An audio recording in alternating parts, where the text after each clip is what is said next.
Navaratri, தீபாவளின்னு back to back வந்ததுனால, அப்படி அப்படியே போட்டிருந்த வளையல்ஸ் எல்லாம் கொஞ்சம் ஆர்கனைஸ் பண்ணலாம் அப்படின்ட்டு தான் என்னோட ஆர்கனைசர் எடுத்தேன்.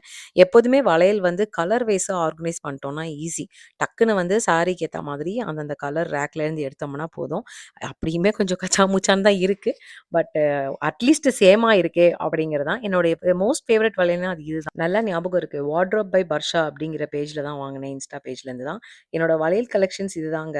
உங்களுக்கு வேணும்னா சொல்லுங்க. இது தனி வீடியோவா போடுறேன். அடுத்து என்ன ஹாலோவீன் தான். என்னோட டாட்டரோட ஸ்கூல்ல வந்து ஹாலோவீன் குடி பேக்ஸ் கேட்டிருந்தாங்க. இது எப்பயோ அமேசான்ல ஏதோ ஆஃபர்ல வந்ததுன்னு தெரியாத்தனமா ஆர்டர் போட்டேங்க. இனிமே இது ஜென்மத்துக்கு நான் வாங்க மாட்டேன். இத நம்ம வெட்டணுமா, ஒட்டணுமா, ஃபில்லிங் போடணுமா, அத ஒட்டணுமா, அது இப்படி பண்ணணுமா, அப்படி பண்ணணுமா, இந்த வடிவேல் சார் அந்த படத்துல வின்னர் படத்துல சொல்ற மாரி தான். இத நான் இது பண்ணி புழிஞ்சு வைப்பேனா, இது வந்து நோவாம இவங்க ஸ்கூலுக்கு எடுத்துட்டு போவாங்களான்ற மாரி தான் இருந்துச்சு. இந்த பூரானு, பாம்பெல்லாம் பார்த்துட்டு, "யோ! டேய் என்னடா இது கருமாந்திரம்" அப்படின்னு தான் தோணுச்சு எனக்கு. சரி ஓகே. சாக்லேட்லாம் வாங்குறதுக்காக தான் வெயிட்டிங். சாம்ஸ் கிளப் போய் சாக்லேட்லாம் வாங்கிட்டு வந்து டக்கு டக்குன்னு இந்த குடி பேக்ஸ இன்னைக்கு பசங்க வீட்ல இருக்கிறதோடயே போட்டுட்டோம்னா, அவங்கள வச்சே நைஸா வேலை வாங்குன மாரி ஆச்சு. நம்மளுக்கும் வந்து பாதி வேலை முடிஞ்ச மாரி அப்படின்ட்டு தான். ஆனா நெஜமாலே சொல்றேன். இதெல்லாம் பண்றதுக்குள்ள தீபாவளி, நவராத்திரி, கொலு பொம்மை எடுத்து வைக்கும்போது கூட எனக்கு இவ்ளோ இடுப்பு வலி வந்ததில்ல.